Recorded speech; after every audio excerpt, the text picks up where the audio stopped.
Hello and welcome to the ROKER RAPPORT Xtra pod. I'm Brett Lyons-Davis, as well as looking forward to Saturday's game at MK Dons. We're talking about last night's 2-1 defeat against Fleetwood at the Highbury Stadium in the Papa John's Trophy, and we might even squeeze in a little game of playing away. I'm joined by a couple of exiles. There's John Stacey. John, how you doing? Yeah, I'm good, thank you. Brett, how are you? I'm very well, thank you, mate. I'm very well. Are you getting used to this the second lockdown? Yeah, it's fine. It's the same as normal for me. Nothing's changed. So I'm one of the lucky ones, I think. But yeah, everything's good with me. I'm just delighted to be here and be the most northern person involved for a change, which is a bit weird. It is unusual for you, isn't it? Because you are an exile, aren't you? But yeah, so you've got me obviously, and another southerner on board. We've Two got dirty southerners. two dirty. So yeah, so apologies for all those listening who hate it when the southerners get involved. So thanks for downloading it. Turn off now and catch up with Gav or somebody at the weekend. No, we have also got the ratings man. It's Jimmy Lowson. Jimmy, how you doing? Yeah, good. Guilty as charged. Another southern swang for the podcast. But I'm very well. Looking forward to playing away. I'm looking forward to it. I want to get some points. I'd say it is going to be a tough one this week. But I must admit, Jimmy, I'm a little bit disappointed because I was reading your ratings yesterday. It's chalk and cheese, isn't it? It's people either will massively agree with it or totally disagree with it. And I was going to read out the people that disagreed with you this week. And it seemed that no one disagreed with you. Everyone was on board. So that must be quite unusual.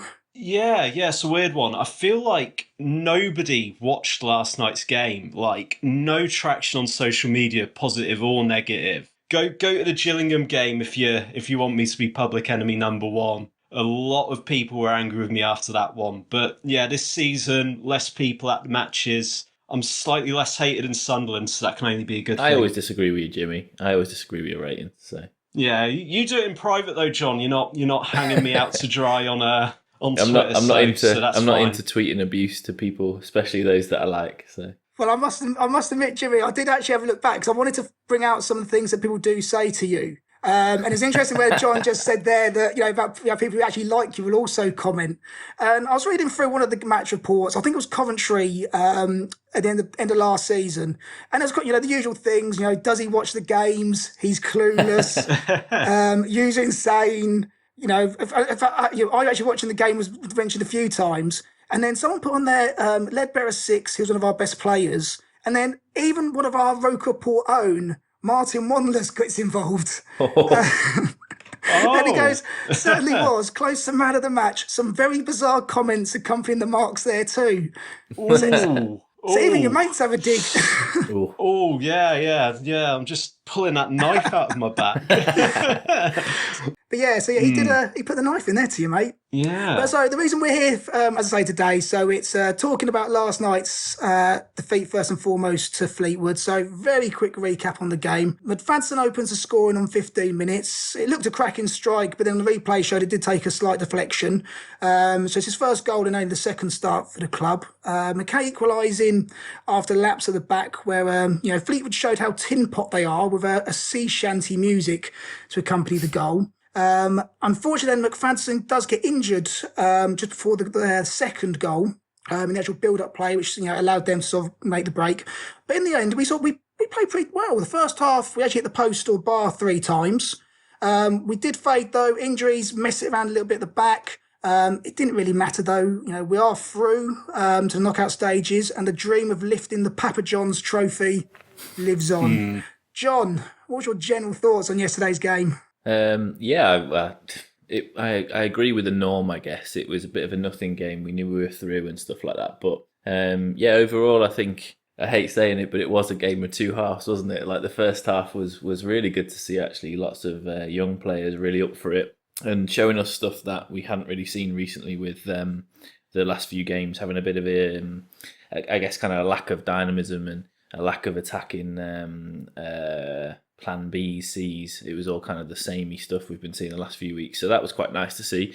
But yeah, the injuries kind of impacted it. I don't always agree with Mr. Parkinson, but when I listened to the post-match presser, or on the side of the pitch presser, whatever you want to call it, Yeah, injuries did sort of derail the sort of momentum that we had, and probably sort of scuppered a few plans to play a couple of extra players. He was kind of keen to get some more minutes. So, yeah, second half was just dire, really, wasn't it? It was horrible. It was kind of men against boys. We were a bit all over the place and didn't show up. But all in all, I think it was a semi-valid experiment because we saw 4 or 5 decent performances in that first half, or 60-odd minutes maybe, where we could look at those younger players again and think we've got somebody potentially there as a good backup, or somebody there that's got a bit of a future with us potentially if we can keep hold of them. So yeah, I think it was all right in that respect, and I wasn't really bothered about getting beat for a change, which is interesting. So Jimmy, I see you're nodding along then. Are your sort of thoughts echoing John's? Yeah, I think you've nailed it. It was one of those games where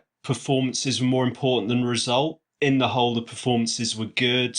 Injuries played a big part. I'm glad John said men against boys, because it really did feel like that. Like, without wanting to go bingo on cliches, like, it did feel like Barton went in at half time was like, that's not good enough. The average age of this team is 21, 22. Get at them, put them under pressure. And it's a bit weird. I feel like if whatever your opinion of the young players were before the game kicked off, both sides have arguments that they're right. If you want to say they're too young and that they're not ready, that they can't deal with the physicality of League One football, you can look at that second half and say, yep, that's why Parkinson doesn't play them. But equally, like John said, you can look at the invention. We saw direct passing that we don't often see in the first team. There was the 1-2 between Embleton and Neil when Embleton hit the post, where you saw quick feet, you saw 1-2s, you saw an interchange of passes that we don't see a lot in the first team. So it was really a game where you saw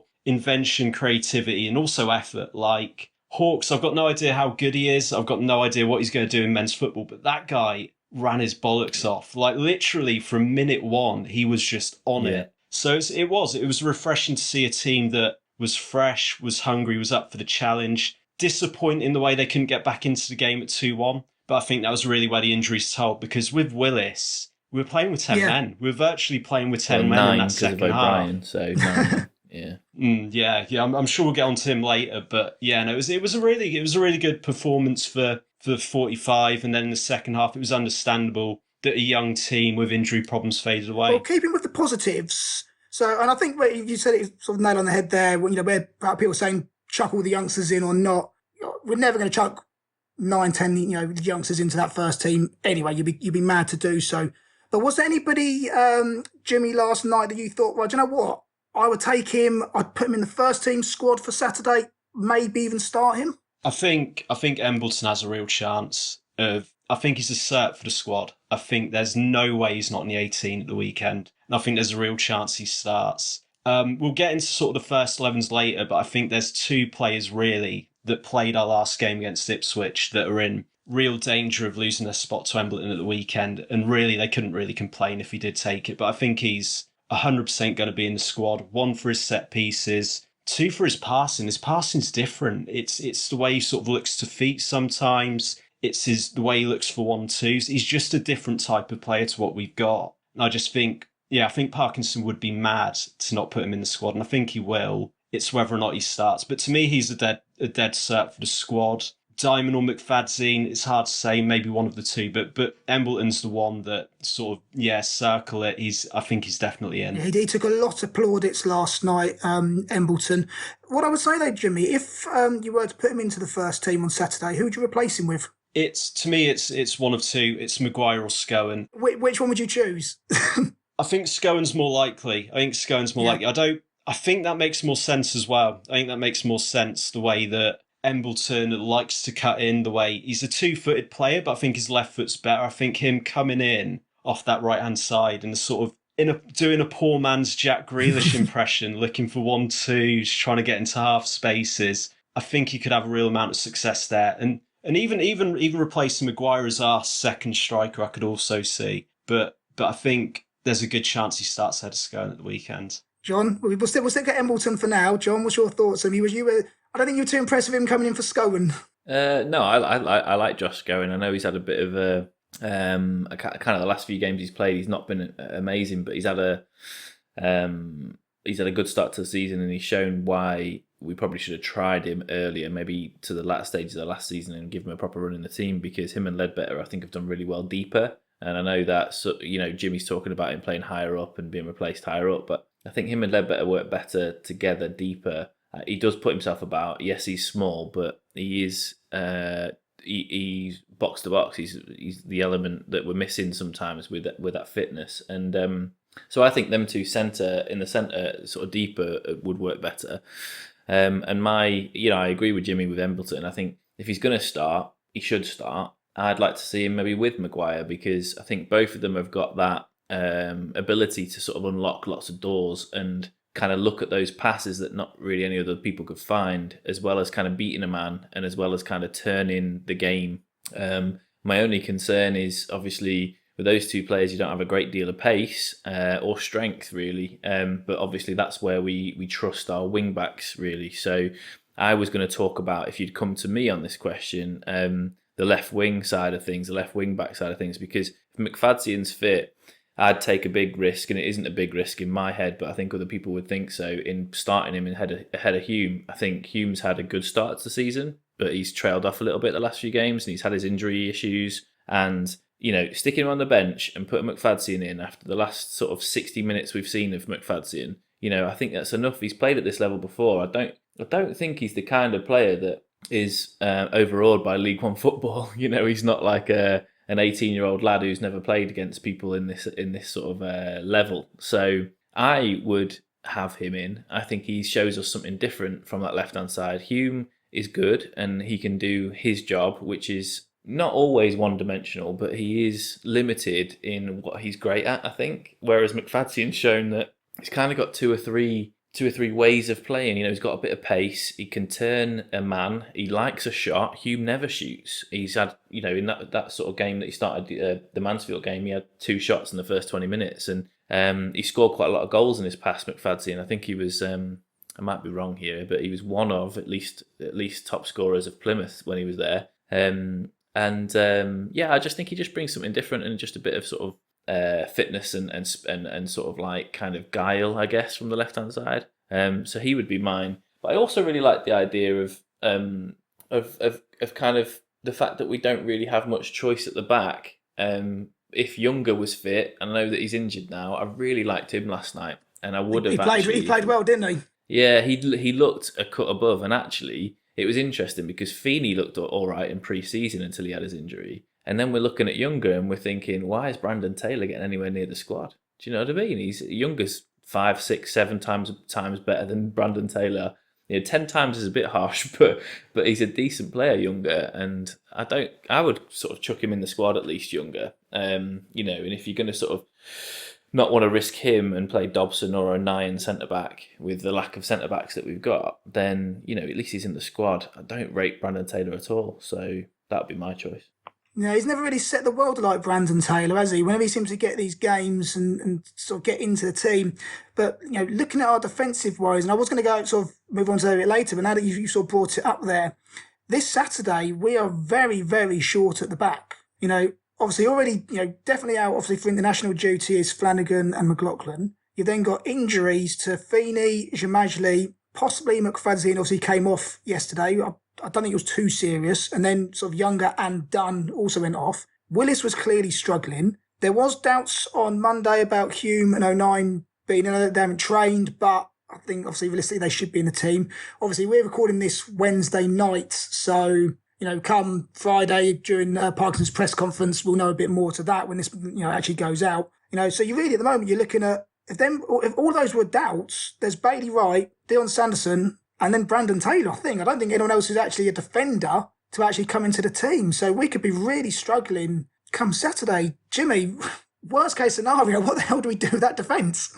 I think what's likely to happen, judging by what Parkinson said in the immediate post-game, is he's going to chuck Willis onto the pitch and pray that he's had it in his head for 2 to 3 weeks that Willis is going to get this injection in his knee after the MK Dons game, that he just needs Jordan to hang in there for this game, and that he's going to chuck Willis out and pray that he's fit. I think that's what's most likely to happen, is that if Jordan Willis is 60, 65%, we're going to see a hobbled hobbled version of our Colossus out there, and he's going to play him. He's going to play him alongside Wright and Sanderson. If like you said, Brett, we do get doomsday scenario, my guess is that he goes with 09 again. Now, obviously, 09 had an absolute stinker against Portsmouth, but I think what Parkinson will probably think is, well, that's Portsmouth. They're potentially the best team in the league. They're one of our main rivals. We saw 3 games of 09 at centre-back where he did well. And also, you look at kind of the build of modern centre-halves. You look at someone like Aaron Cresswell, who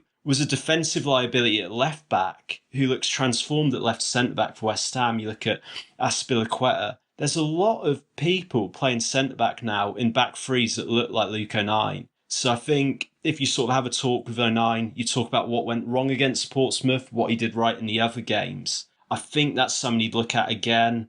I don't hate Brandon Taylor as much as John. I don't think he's ever going to make it at Sunderland. I don't think he's going to ever make it here. But I think maybe we see him on the bench on Saturday. But he had some really good passes in the game yesterday, but then their equaliser came down his side. He's a bit of a... But yeah, and I think most likely we see Luke 09 drop into the back three and then either Gooch or Diamond play right wing back. I think he'd probably punt with Gooch. Then maybe that's where Embleton comes in, like we were talking about earlier, in Gooch's spot. Yeah, so it could all kind of work nicely to get Embleton in that team, couldn't it? But yeah, it does seem like our back line could be really patched together.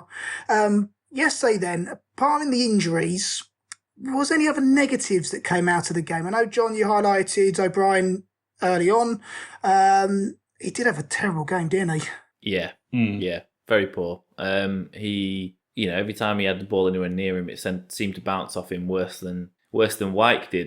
3 or 4 weeks ago when we were lambasting him for just not being able to control the ball. It looked horrendous. And I was kind of watching the game, and one of the opinions I had of Josh Hawkes actually was that I agree with what Jimmy was saying. He would not stop running, but he was hindered, I think, by the fact that he had zero support, zero outlet to go to, because O'Brien was always positioned wrong. He was always kind of marked or couldn't find any space, and he'd always have to go backwards if he had the ball, which he didn't have much often anyway. So my kind of thoughts on O'Brien, I don't know. I really don't know how to word it and how to sort of think about it, really, because he's just been so poor when he's had his chances recently. And I just think, where is that coming from when we're supposed to have bought this Championship player that wasn't a winger, wanted to play up top, wanted to play in a 10 role, despite the fact he's always played as a winger. And, all he's shown is a glimpse of decent quality in a pre-season game. Other small negatives, I guess, were just the fitness side of things. I think that they're a young team, aren't they? Young lads, and it was a bit higher paced than probably normal. But I don't really think there was that many other negatives, especially if we're looking at kind of the players who'd be in and around the squad. I think Diamond was a bit out of sorts last night, probably had a chance to really blow them away and show what he's capable of. But then I don't think Diamond's really going to set the world alight right now. I think he's got talent, but I think he needs a bit more consistency, a few more games under his belt at a higher level. In League Two, obviously, he was good, and it was kind of... Sorry, not League Two. In the National League, he was good, and he helped Harrogate get promoted. But that's 2 leagues below ours. It's going to take a little bit of time for him to get up to speed with it. So, yeah, ignoring all the young players, because you could sort of give them a bye and say if they weren't very good, they're young players, but they actually did all right. The negatives were, as we've said, really, nothing really else to add from me, I don't think. The one thing I want to add sort of on O'Brien is, and this is something that's been frustrating me the last sort of 2 weeks for Sunderland in general, is that, okay, he has an absolute stinker against Gillingham, and you think, that's a one-off, this guy's played for Republic of Ireland, we've seen him before, he does have a good first touch, he does have good feet, and you're thinking, right, what's he going to do? He's been dropped down to the Papa John's trophy. What's he going to do? Does he have any fire in his belly? Does he have heart? What are we going to see from a pissed-off Aidan O'Brien? And then you get the opposite. You get a carbon copy of the Gillingham game where he just doesn't look arsed, where his first touch isn't there, where he's not concentrating. And that's been a real frustration with Sunderland in general since the Portsmouth game for me, is you're like,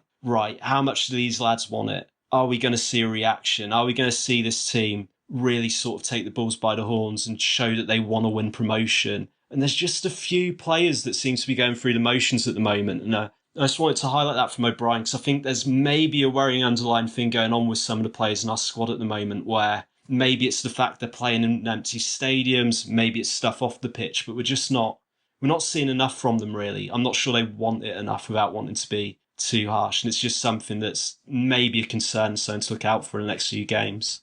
I was thinking about this earlier, Jimmy, that after we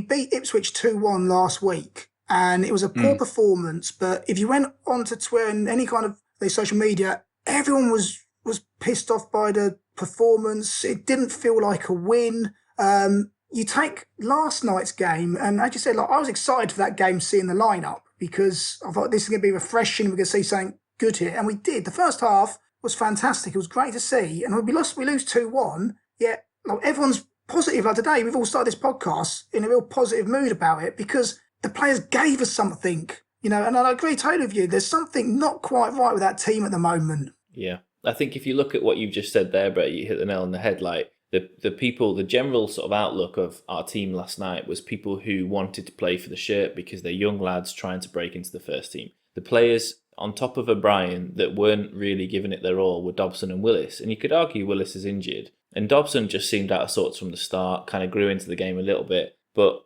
over the last few weeks, I agree with what Jimmy's saying, especially with the Mansfield game, etc., etc. The fringe players that have been given a chance by Parky, which we weren't expecting, have not shown the desire to win their place into the first team. Now, if there is something else going on, if there's off-the-field stuff, if there's the lack of, like Jimmy says, lack of fans in the stadium, whatever. I don't like that personally. I don't know how anyone else feels about it, but I think, come on, there's no fans in the stadium. I get that, subconsciously that's a big deal, but you're a professional footballer. Like, you pay quite a lot of money. I'm a fan. I've played football, but I'm a fan, and I'm thinking as a fan, you pay quite a lot of money to try your hardest at your job. Find a way to get motivated. Why? I know it's Sunderland, and I know people will argue that we're a bit delusional at times or whatever, but surely it's enough to play for us to be up for wanting to win a game and win your place back into the team, surely. I mean, we're a professional football team. Yes, we're in League One, but we shouldn't be in League One. A lot of people will agree with that. If we're going to get out of League One, we need 15, 16, 17 players who absolutely every week will give their all. We don't need 10, 11 players with 5, 6, 7 people on the fringe who are just going to come in half-arse it because they're picking up the wages and can't be arsed. And that's the problem we're going to have going forward because it's a long season, as we're talking about now. So if we're happy to go out of all the cups, if we're happy to play the youth in all the cups, and I think Parky's at a point where he's annoyed with all these people, to be fair, all these people who aren't giving it anything, I think then fine, as long as we can keep that 11 fit that will potentially try every week. That's my thoughts on it. I'm really disappointed that fringe players aren't giving it a go. Maybe, again, I talk about this on the pods all the time, but God, I think every manager would want that, and I just think we're not having it, and it's quite worrying, especially now we're in League One and we've got highly paid players who are on the fringe, Grigg, Dobson, etc. So, yeah, that's my thoughts. Maybe this is wishful thinking, but the one thing I'm hoping is a lot of players that have been playing Saturday, Tuesday, and that have barely missed a game for us have had 10 days off now. A lot of them have maybe played 60 minutes in the FA Cup and then got the EFL Cup on. What I'm hoping is we're going to see a refreshed team against MK Dons, because you look at the sort of 10 games we've had so far, and there's a lot of good we've seen. We had 5 games where teams barely had a shot against our goalkeeper. We've had good performances against teams that we expect to be in the top 6. There's a lot that's gone well. What we have to hope is that against MK Dons, we're going to see 11 motivated guys out there. And it also flips back to Embleton. Maybe having a guy like that in Embleton who's been injured, who had a lost season essentially last year, who's going to have that fire in his belly after a good year at Grimsby, that's going to want to get his career back on track, a guy who's played for England at youth levels, that maybe now we're going to see the real Sunderland. Maybe we're going to see a renewed effort starting on Saturday. That's what I have to hope anyway, because we're still on track for promotion, and you've just got to hope that we're going to get back on track. I think the people who you've highlighted there as well, the players that are similar to Embleton, there are players in our starting 11 that are playing quite well at the moment that have got a point to prove. Scowen's come down a level. Ledbetter's come down a level. Yes, he's aging, he's getting on a bit, but there's players that we've brought in, Bailey Wright, for example, who are playing out their skin. They're doing amazing for us, and they're trying hard every week. It's because they've got a point to prove that they belong at a higher level, and they belong at a high level with Sunderland. Like, you could argue, and I've liked Grigg this season at the start of the season, and I'm a bit upset he hasn't been given more of a chance. But then we're not playing the sort of style, and all that argument will come up again. But there's an argument that players like Grigg that are bringing in a big wage and don't seem that bothered, aren't bothered because they don't think they've got a point to prove. You know, they're just going to carry on with their career forever kind of thing. And Aidan O'Brien, for me, slots into that category. At the moment, he doesn't look like he cares. So yeah, I agree with you. I hope that they'll turn up on Saturday refreshed and up for it. To play devil's advocate, though, regarding Grigg and O'Brien, now, we all know, like, and I do it every week, whenever I've done this pod, I'll always sort of ask a question like, what's going to be the team on Saturday? And 9 out of 10 times, we all know who the team's going to be on Saturday. Is it more of a case as well that they're getting, they're disillusioned with things at the moment? You know, Grigg had a decent pre-season, decent game against Hull, missed the penalty, and then he's been bombed out for Wyke. Is it now a case where if I score a goal against, in the FA Cup first round, am I going to be playing again the following Saturday in League One? Probably not. Wyke's going to be in because he's in one. Is that? And I'm not saying that's the reason why, but is that just another reason where these players who are on the fringe can't get up for it because Parkinson seems to have this parky ball, this set way he wants to play, and to be honest, they don't think they're going to get a game anyway. Well, that's an issue that Parky's got to address then, isn't it? Oh, it's like, and if he isn't, then I'd be extremely worried. So I hope you're not right in that, in a way, because if I was Parky again, I would be putting my arm around Grigg, I'd be talking to Danny Graham, and I'd be like, look, Wyke's scoring, and he's fitting in well, and he's trying hard, and he's doing this and this and this. Just need you to be ready. I need you to be up for it. When I give you a chance, you'll get a go sooner or later. And if they're not doing that, I've kind of contradicted myself a little bit, really, because I've asked the players to be self-motivated. But if you're saying there's an element of that because we do know the 11 every week, then yeah, it's down to Parky and his coaching team to go, lads, like, they're not going to play every week. This is a long season. Like, be ready because we need you to be ready. And if that's not being said, then we're just naive, and Parky's naive, and everybody else is naive. So yeah, again, hope you're wrong. Those last 3 games, Grigg, Graham, O'Brien, none were ready. Yeah. So and that just shows how hopefully it is somebody like an Embleton who is hungry, who's firing to give them that first 11. Hopefully Embleton can kick Maguire up the arse. Shit, I need to start playing well, and I can't just dip in and out. I need to be on form because I've got this kid behind me who wants to play every single week.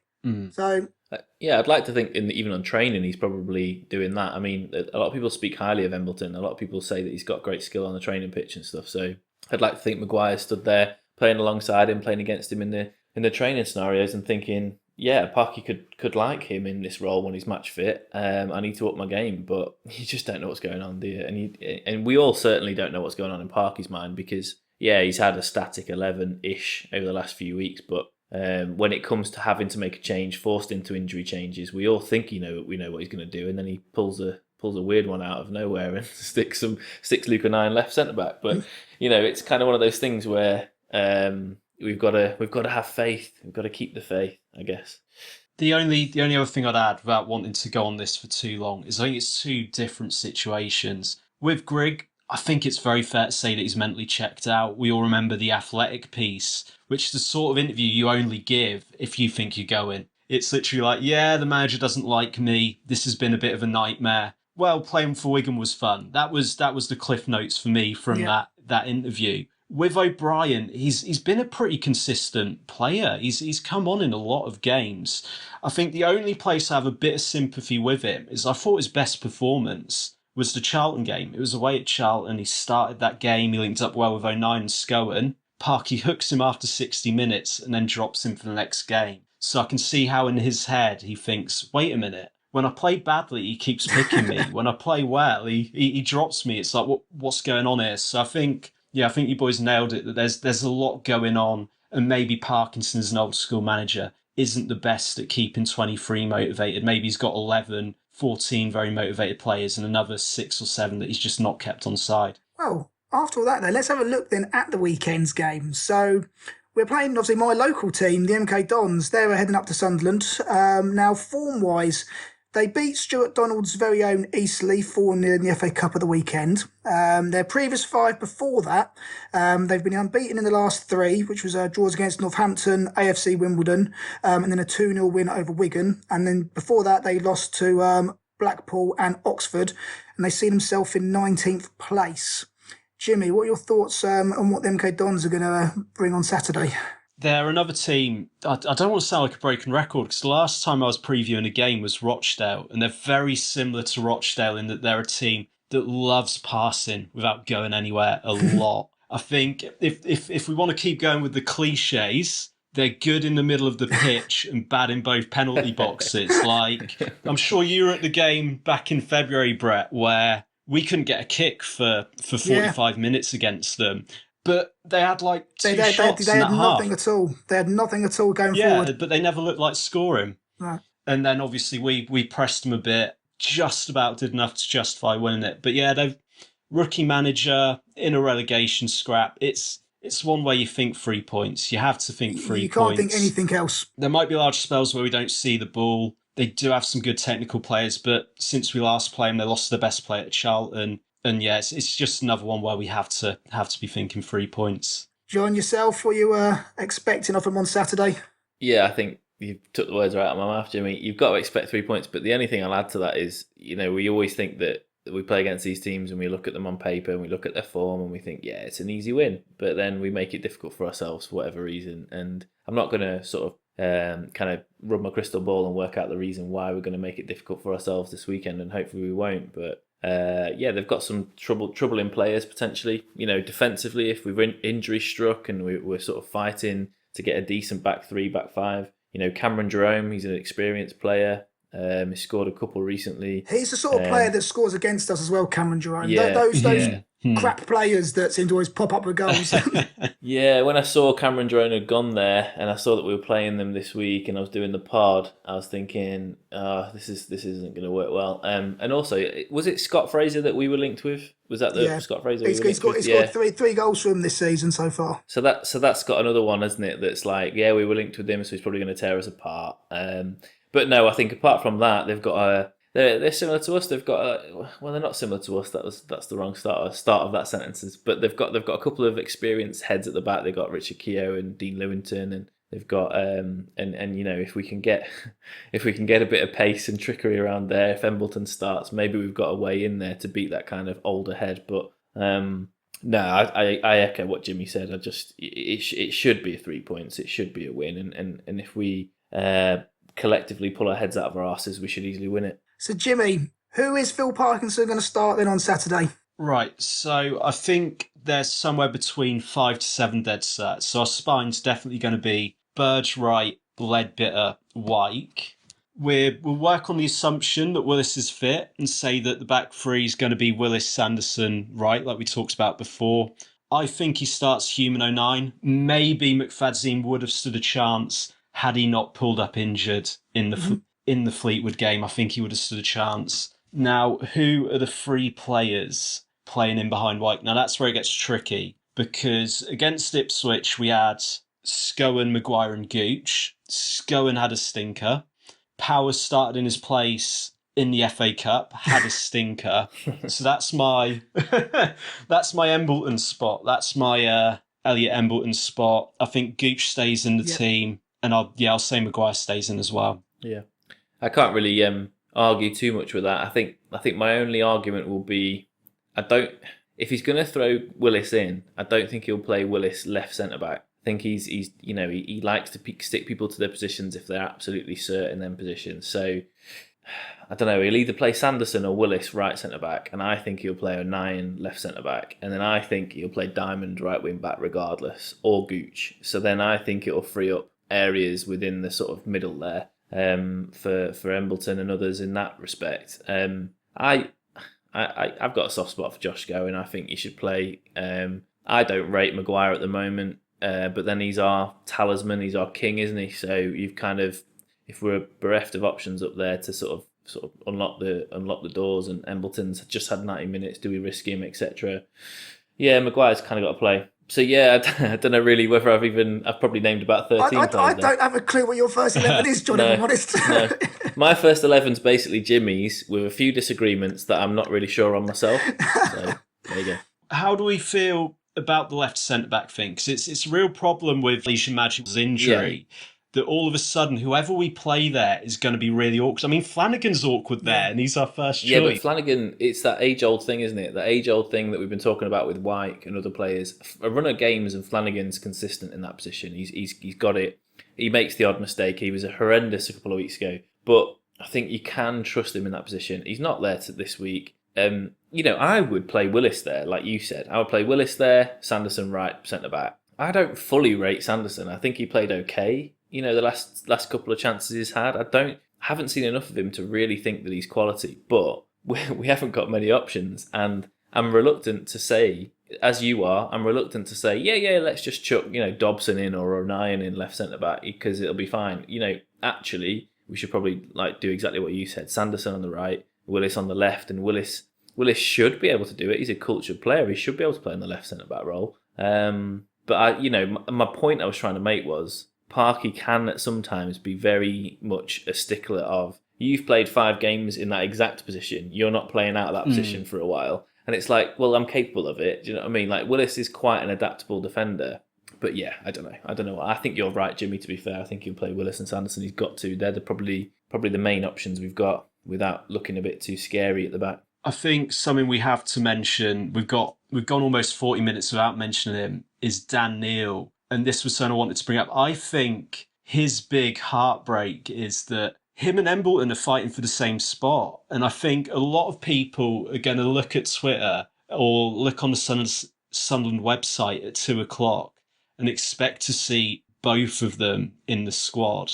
And I think they're both fighting for the same spot. I disagree. I don't think he's an Embleton behind the front man kind of player. I think he's Ledbetter incarnate. He's the new Ledbetter. I'd agree with John there, actually. Yeah, when Ledbetter finally packs it up, or when Neil starts to really be able to stretch games and stuff and have that intelligence, probably learning from Ledbetter, I think he is a deeper centre midfielder that would be an exceptional foil for a decent defensive midfielder or a box-to-box midfielder, So, yeah, I think he can play there. I'm not going to lie. He can play where Embleton plays. He can play a number 10 role. I think he's a deeper player. Yesterday, he didn't have a great game, and that's probably why we've not talked about it, because he didn't really stand out. But what I did see of him yesterday was when he was dropping deeper or when he did get on the ball, his surveying of the pitch and kind of looking around and ordering and instructing players to find the gaps and look for those gaps. He's got that about him naturally. And we've spoken about it before, but I really do think Parky and others are probably thinking he's Ledbetter, but he's just a bit too raw. He's a bit sort of young and kind of Ledbetter's playing great at the moment, so why take him out? That's my thoughts on him. Could you play both? Could you play both here, Neil and Ledbetter, and drop max power? Nah, for me that's too. It's not too attacking because they're not playing higher up the pitch, but it's too weak. There's no sort of. If we had a full set, obviously I'm not saying so much for Saturday, but if we had our first choice centre backs playing the 3 centre backs plus them 2, is that not an option? No, I think you still need. It's not about protecting the centre backs. I think you still need somebody who is put themselves about and kind of doing the legwork, the hard stuff, the sort of cliched. We keep saying cliches. But the sort of the graft, the sort of nitty gritty, because Ledbetter doesn't, he gets about, he tries to get about, but he's about getting on the ball and changing the game and changing the direction. And you can't have 2 of them. I think they're getting each other's way a bit.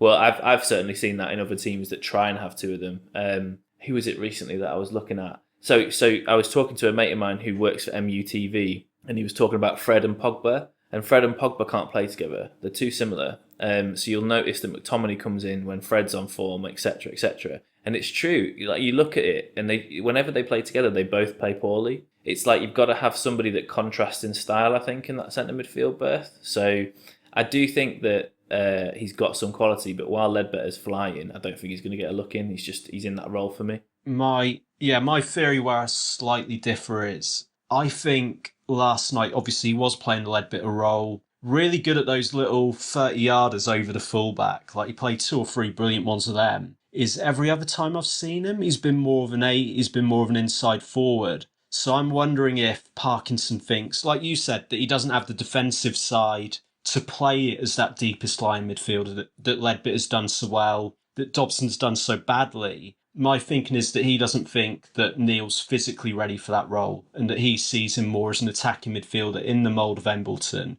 So I think if he is going to come on for the first team, it is more likely to be further forwards. So it's going to be interesting to see. I think Powers is cert for that bench. I'd be really surprised if he started on Saturday, just based off his recent form.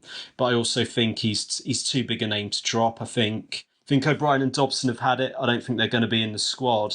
But even with those players missing, I think that Dan Neil's name's not going to be there on a Saturday, and it's going to be interesting to see what the reaction is to that, what the fallout is. Yeah, there'll be some fume because obviously he's got a lot of people in this corner. I think a lot of people have got to realise that he is still very young. He hasn't had many chances, and he'll get chances. He's talented. I think there's an element of playing a waiting game. He isn't going to change our season. I don't think he's a game-changing, season-changing player. Embleton potentially would be. Embleton's arguably played at this level, arguably got the quality at this level, and older. So yeah, I think people need to lay off the Dan Neil hate game when he's not in the squad because, you know, potentially, and this might be a talking point you're going to bring up, Brett, unless we've rambled on too much, but potentially Neil could do with a loan, maybe in a League Two club. But that's my opinion. Well, that has been said, hasn't it? That, you know, if Parkinson's not going to be playing him in the first team, why not sending him out on loan for even a short-term loan? Yeah. You know, end of the year, let him build himself up a little bit more, get some first-team football in him. It could definitely be an option. Yeah, for sure. I think him and a few others are prime for it, but then you don't know really because you don't know about injuries. You don't know how we can play. You can't recall loans unless it's in a transfer window anymore. So yeah, you run a bit of a risk, and he is on the fringe, but then is he stagnated on the fringe? But then in my argument of my own little comment there is he's still very young, so it's not the problem to leave him on the fringe and not play him. He's still very young, so I don't know. It's a hard one. Either way, come 2 p.m. on Saturday, Phil Parkinson's going to upset some people with his team selection. So yeah. That's 2 p.m. What's the score going to be at 4:45 then? I'll go 1-0. 1-0 Sunderland. Yeah, Parky special. John? Yeah, I'll hope for 1-0. Yeah, 1-0. I'm not going to jinx it by saying anything else. All right, 2-1-0s there. So we have got a little bit of time. So let's play a little game of ours, playing away. Now, if you've never heard it before, I pick a game using the very helpful thestatcat.co.uk, and it's up to the lads to guess our starting lineup. They have 2 lives. If the guest was not playing, they lose a life. If he's on the bench and comes on, they can guess again. Now, Sunderland have never lost to the MK Dons. Touch wood, I'm not, eating my words come Saturday evening.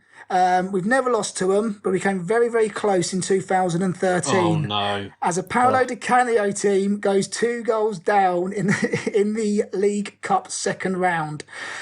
78 minutes we were still losing 2-0 before we came back to make it 4-2 to spare the blushes and head on to Wembley. I remember this game. So, Jimmy, you can go first on this one. So it is Sunderland 4, Milton Keynes Dons 2 on the 27th of August 2013. Paolo Di Canio is our manager. We've got our Bidvest was our sponsor. So I was trying to give you a couple of clues if I can. Jimmy, where do you want to start on this one?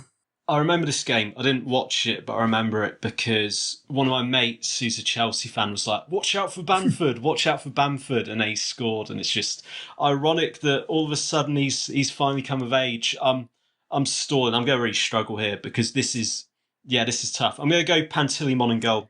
Unfortunately, you're wrong straight away. Pantilimon wasn't in goal that day. I said it's one of those ones where this could be a really hard one, a really easy one. And so I remember this game all too well. Obviously, we're 2-0 down to my local team, and I'm getting texts and text abuse, thinking we're going to lose it. So, John, where do you fancy going on this one?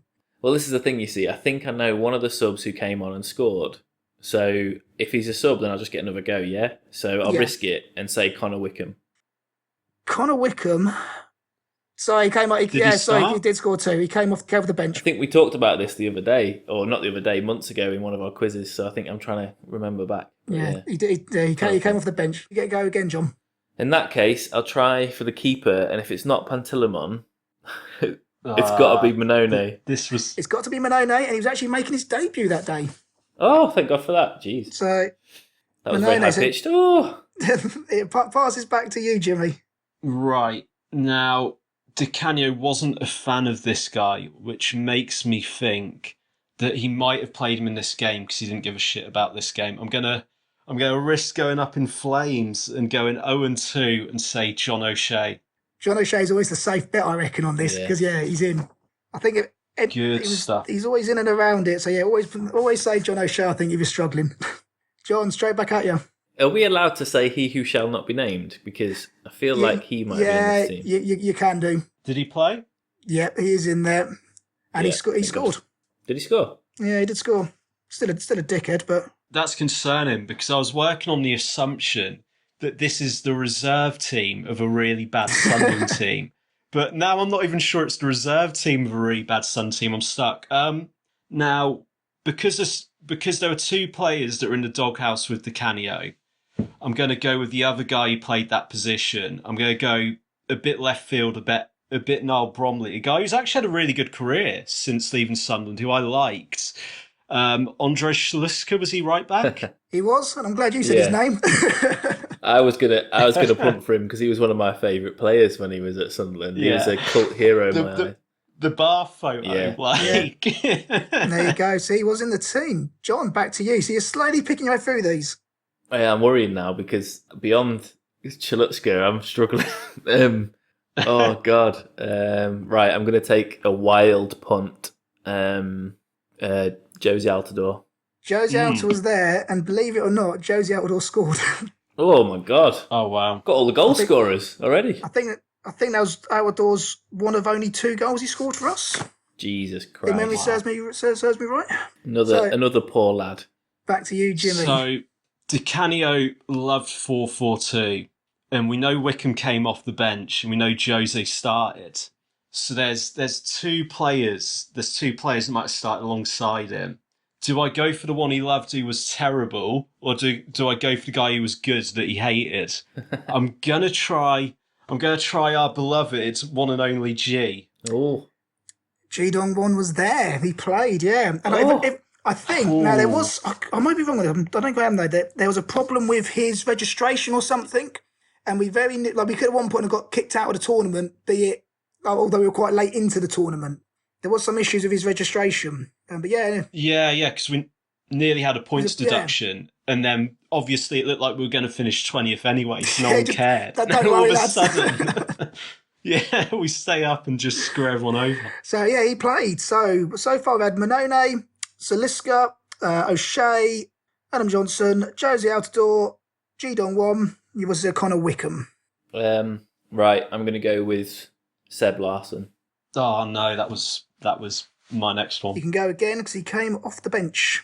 Oh, did he? Oh, Yep. Jesus. Ooh. I can't remember a game where he's ever been on the bench. I think he always started for me in that season, but maybe it was because it was an MK Dons game. In that case, I'm going to... Who played centre mid then? Jesus. I haven't lost any lives yet. You have not lost any lives? No. Jimmy's lost one. What was the date on this game? Sorry, I'll stop talking. 27th of August 2013. Oh, early in the season then. I'll go with David Vaughan then. David Vaughan's there, yeah. Ooh, Yeah. Wow, what a left field shout. David Vaughan is I there. was trying to think of fringe centre midfielders who played a bit but didn't always play, and I thought it's got to be one of them. Yeah, I've got a few others in mind now as well. So I've got 3 names in my head for that other centre back slot. I've completely blanked on left backs, so I don't know. I don't know who to risk for that other central midfield You're gonna have spot. to pick someone, Jimmy. Two of our best players that season. I'm not sure if they'd have been there from their loan on time. So I'm honestly, my brain's going in 10 different directions here. I'm gonna punt for Craig Gardner because you said David Vaughan, and those 2 are synonymous for me. And I think that could be me going up in flames. Going up in flames, I'm afraid. Yes. Brutal. So you are out, John. You do need to get. So as it stands, you've got 2 points. You need to get this one to guarantee you 2 points. But I've got 2 goes really because I've got a life. Or you can end up on 1 point to take it with 1. Right, I'll try and clear the board. I'll have a guess. I think as soon as Jimmy said he's struggling for a left back, I think this was a game that Jack Colback played left back. Jack Colback played left back. Oh wow! Get in. Okay, get in there. So you've taken it with 2 points. There, John, do you fancy little stabs at the others, or do you want me to put you all out your misery? Yeah. I've got some left field guesses that I was never going to say, but might be right. I'm I think this was a game he tried El Hadji Bar or Cabral in centre midfield. Cabral played, El Hadji Cabral was on the bench. Yeah. And then I also think this was one of the rare games we saw Moberg Carlson, if I remember rightly. He made his debut. Moberg Carlson. Oh, wow. I never would have said I remember this game so would have said vividly, and I never remember games really vividly. And then there's one player left. Who do you fancy having a go? You got one guess. Where each. is it? What position is it? What position? Is it centre back? The centre back. Quella. He was on the bench. Dike, Roberge. Roberge, yeah, Roberge. Roberge. That was your team. So Manone, Seleska, Colback, Cabral, O'Shea, Roberge, Johnson, Vaughan, Altidore, G, Moberg, Coulson. That was your team that beat MK Dons 4-2 in the League Cup. This is going to sound really sad, but did Mavrias come on? Because I remember Mavrias coming on. He was like a favourite of mine in Football Manager in that season. He did. Rapid on He FIFA. did. He came on for Moberg, Coulson. Proper rapid player. It's a shame he didn't take off for us because on all the digital fake platforms, he always had loads of potential. So John, you've got 2 points. That puts you, I think, you're about second place on the leaderboard. Wicked. So well done to that. And that's us done. So John, thank you very much for joining us, and congratulations on your win. Oh, thank you very much, Brett, and thank you, Jimmy, for being so gracious in defeat and struggling to remember anything from 2013 when you were probably about 11 years old. This is it. Licking my wounds. Yeah. Tough days in it. Yeah. Tough days in primary school. Yeah, thanks for coming on board, Jimmy. So if you enjoyed that, obviously subscribe. Acast, Apple, Spotify, YouTube, apparently Amazon as well. I don't really understand that because I'm old and I don't get this sort of thing. So, subscribe. If you want to leave a review, 5 stars, always very welcome. Don't leave 1, that's shit.